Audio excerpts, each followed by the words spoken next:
ఒకప్పుడు ప్రకృతితో సమన్వయంగా జీవించే ఒక శాంతమైన గ్రామం ఉండేది. పచ్చని పొలాలు, నిండుగా ఒక సంవత్సరం అకస్మాత్తుగా వర్షాలు లేకుండా పోయాయి.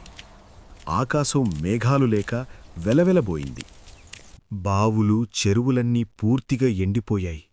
నీటికోసం గ్రామం మొత్తం తహతహలాడింది.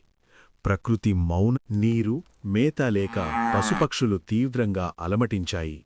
ఆవులు బలహీనంగా నిలబడి గ్రామమంతా గ్రామంలోని పశువుల కాపరులు, పెద్దలు కలిసి గ్రామమధ్యలో శ్రీకృష్ణుని నామస్మరణ చేస్తూ ఒక సాయంత్రం అకస్మాత్తుగా ఆకాశం నల్లని మేఘాలతో నిండిపోయింది.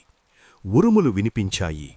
ఉరుములు, మెరుపులతో పాటు వర్షం ధారగా కురవడం ప్రారంభమైంది.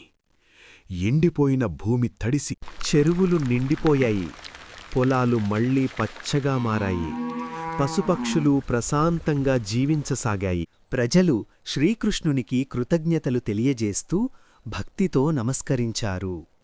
ఆ గ్రామంలో ఇక